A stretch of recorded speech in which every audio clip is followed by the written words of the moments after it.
Bismillahirrahmanirrahim. Assalamualaikum warahmatullahi wabarakatuh. Saudara-saudara sekalian, pada kesempatan ini marilah kita lanjutkan kajian hadis kita yang pada kesempatan ini mengambil tema tentang kepemimpinan.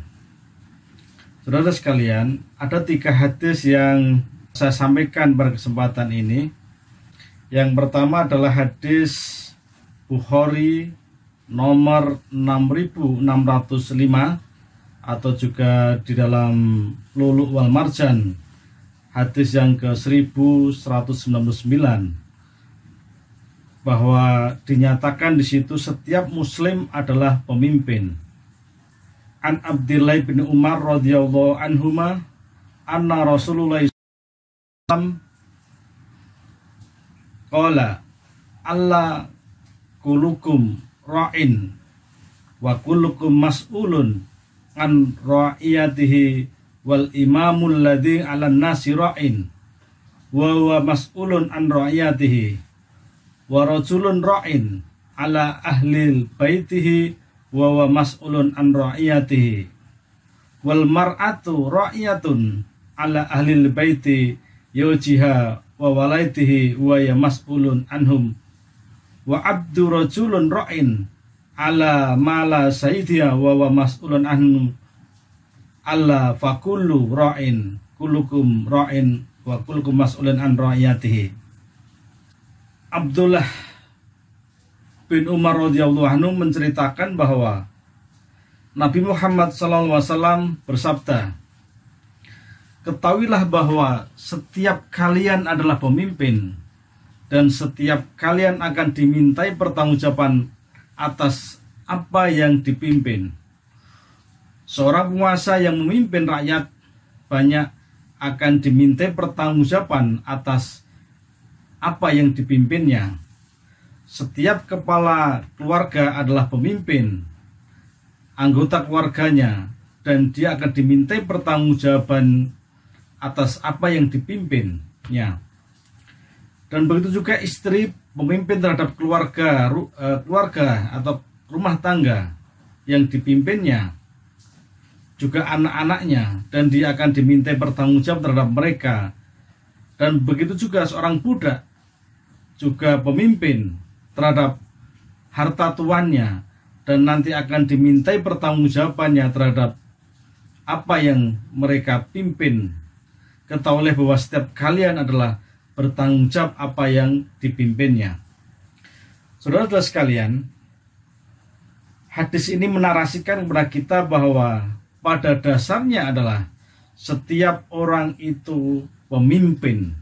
Maka di dalam kepemimpinan itu bersifat alamiah, karena setiap orang manusia itu pada dasarnya adalah pemimpin. Maka nanti kita itu akan dimintai pertanggungjawaban apa yang telah kita pimpin. Kalau seorang presiden tentu akan dimintai pertanggungjawaban bagaimana seorang presiden itu memimpin rakyat di sebuah negara, di sebuah bangsa. Seorang gubernur, seorang menteri, seorang bupati akan dimintai pertanggungjawaban di mana mereka itu memimpin di tingkat provinsi, di tingkat kabupaten, sampai di tingkat desa pun juga akan diminta pertanggungjawaban. Meskipun pertanggungjawaban itu tentu ada mekanisme pemerintahan tentu berbeda dengan mekanisme pertanggungjawaban yang dilakukan oleh Allah Subhanahu wa taala nantinya. Bahkan yang terkecil adalah setiap diri kita pribadi adalah seorang pemimpin. Saya sebagai kepala keluarga nanti juga memimpin dalam keluarga. Nanti akan dimintai pertanggungjawaban bagaimana ketika berkeluarga. Seorang istri ketika mereka memimpin anak dan tata kelola rumah tangga seperti apa. Dan ini juga akan nanti dimintai pertanggungjawaban. Bahwa sekali lagi bahwa kita tegaskan bahwa setiap orang adalah pemimpin dan nanti akan dimintai pertanggungjawaban. Sampai budak pun, seorang hamba sahaya, seorang pembantu pun juga mereka adalah pemimpin. Ketika mereka diberikan mandat, diberikan kepercayaan untuk melakukan sesuatu, maka disitulah lahirlah apa yang disebut dengan kepimpinan. Hadis yang kedua adalah Di dalam Lu'lu' wal Marjan, hadis yang ke 1200, di sana dinyatakan bahwa ma min abdin istar'ahullahu ra'iyatan falam yahudha binasiyatin illa lam yajid raihatal jannah. Jadi tiada seorang hamba yang dipelihara rakyat oleh Allah lalu ia memeliharanya dengan baik, atau dalam bahasa sederhananya adalah ketika tiada seorang hamba yang diberikan mandat, atau siapapun yang seorang pemimpin ketika diberi mandat oleh Allah untuk memeliharanya dengan baik, maka ketika mereka tidak bisa memimpin dengan baik, maka mereka tidak akan mendapatkan baunya surga. Jadi kalau seseorang diberikan mandat, seorang diberikan kepercayaan untuk memimpin, maka mau tidak mau mereka harus memberikan pertanggungjawabannya dan mereka harus menunaikan amanatnya, sehingga ketika mereka tidak menunaikan amanatnya, maka nanti oleh Allah tidak akan merasakan baunya surga. Saudara-saudara sekalian, jadi narasi itulah yang kemudian dikatakan bahwa pemimpin itu adalah pada dasarnya sebagai pelayan masyarakat. Bukan sebaliknya bahwa seorang pemimpin itu harus dilayani oleh masyarakat.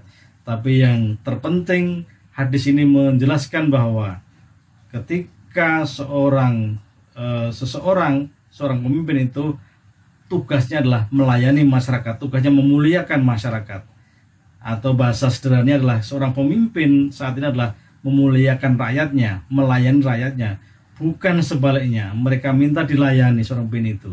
Inilah yang harus juga kita perhatikan pada hadis ini. Hadis yang ketiga adalah tentang batas-batas ketaatan pada pemimpin.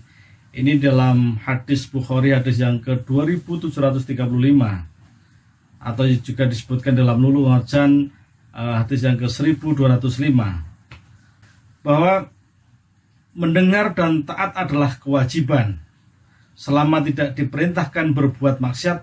Apabila diperintahkan berbuat maksiat, maka tidak ada kewajiban untuk didengarkan maupun ditaati. Ini terkait dengan ada batasan-batasan seorang pemimpin itu perlu diikuti atau tidak.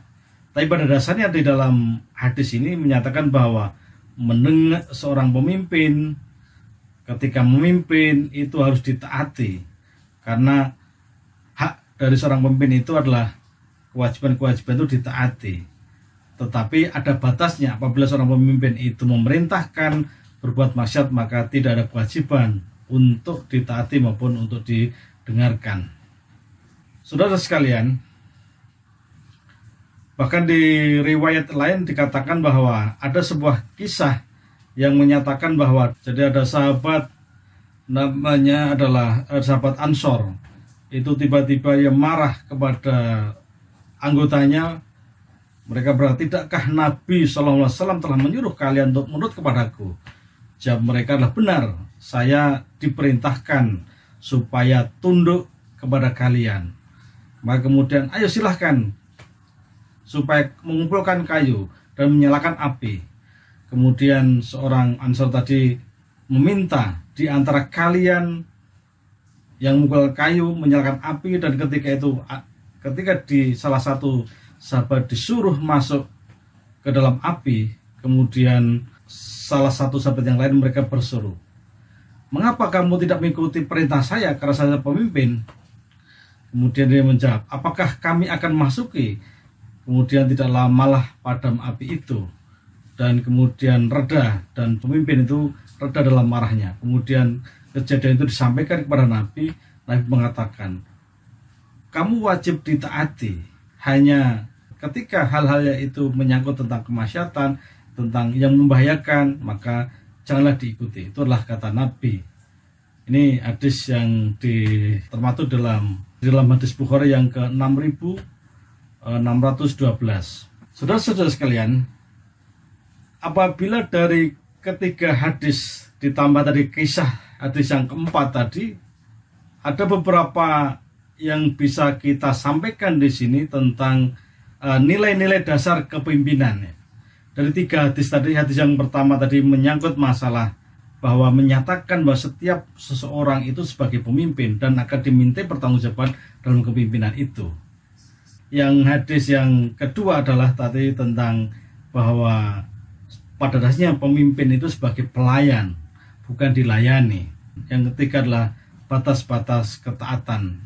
Maka dari hadis ketiga tadi, kalau kita konstruk dalam konteks kepemimpinan atau nilai dasar kepemimpinan, paling tidak ada 7 hal ya, ada 7 yang bisa kita sampaikan di sini tentang nilai-nilai dasar dalam kepemimpinan. Yang pertama adalah dalam kepemimpinan itu ada namanya al-adalah, keadilan. Karena Tuhan menyuruh kita menjalankan keadilan, menegakkan keadilan, bahkan menjadikan orang yang adil. Karena keadilan itu mendekatkan kepada ketakwaan. Jadi nilai-nilai dasar kepemimpinan yang pertama dari hadis tadi adalah, yang pertama adalah dalam sebuah kepemimpinan itu harus ada namanya adalah keadilan. Yang kedua adalah al-ukhuwah, persaudaraan. Karena dengan ukhuwah akan lahir namanya rahmat, ada kasih sayang antar sesama.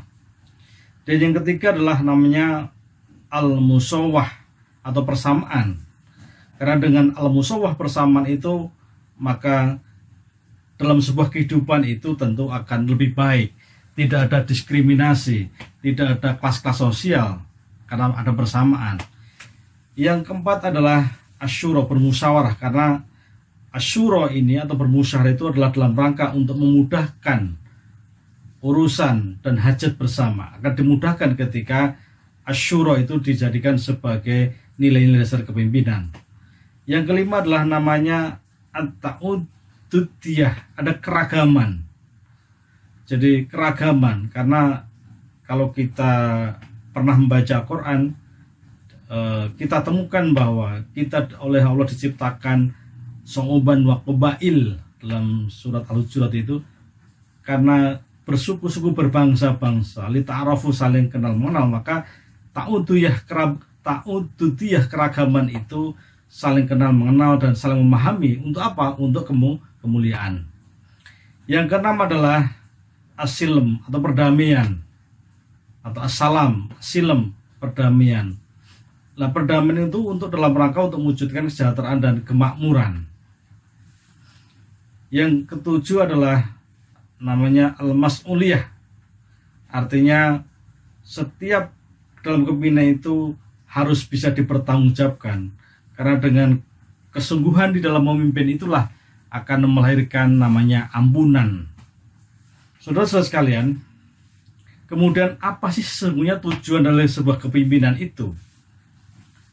Sesungguhnya dalam Islam, dalam ajaran Islam itu, kepemimpinan adalah sebuah amanah Allah Subhanahu wa ta'ala sebagai penjelmaan dari misi kekhalifahan manusia di bumi dalam rangka mewujudkan kemaslahatan. Jadi sesungguhnya tujuan kepemimpinan itu dalam konteks ini adalah karena secara dasar bahwa karena manusia ini sebagai khalifah yang mereka dimandat untuk mengelola bumi ini, maka disitulah dalam rangka untuk mewujudkan kemaslahatan, maka perlu ada seorang yang namanya pemimpin. Yang kedua adalah pemimpin itu bersifat mas'uliyah. Mas'uliyah, ya, ada tanggung jawab. Setelah tanggung jawab tentu mereka ada punya responsibility-nya kuat. Mereka memiliki sifat amanah, jujur, adil dan sebagainya. Yang disitulah semuanya berfungsi untuk melayani kepentingan umat. Saudara sekalian, kalau kita belajar dari kepemimpinan Rasul, dalam sebuah kepemimpinan Rasul itu minimal ada 4 fungsi. Yang pertama, belajar Rasul, seorang pemimpin itu harus menjadikan dirinya sebagai atau path feeding atau perintis. Karena mereka harus mengawali, harus menjadi perintis, harus menjadi paling depan dalam segala hal, dalam sebuah mengambil tindakan, dalam memberikan aktivitas-aktivitas dalam kepemimpinan itu. Mereka harus menjadikan perintis atau mereka menjadikan dirinya adalah sebagai seorang yang terdepan dalam segala hal. Yang kedua adalah fungsi pemimpin dari kita belajar Rasul itu adalah namanya aligning atau penyelaras. Jadi pemimpin itu penyelaras, mencoba apa yang terjadi dalam sebuah masyarakat atau dalam sebuah yang dipimpin itu tentu ada kekuatan-kekuatan, ada pro dan kontra. Tentu disitulah fungsi pemimpin itu adalah sebagai penyelaras, sekaligus penyeimbang dari berbagai kepentingan, penyelaras dari sebuah persoalan-persoalan yang muncul. Yang ketiga adalah fungsi kepemimpinan belajar Rasul adalah namanya sebagai empowering, sebagai pemberdaya. Karena seorang pemimpin itu harus mampu mendampingi, harus mampu memberdayakan, harus mampu mendorong dan sebagainya. Maka disitulah penting untuk dijadikan sebagai fungsi-fungsi ini.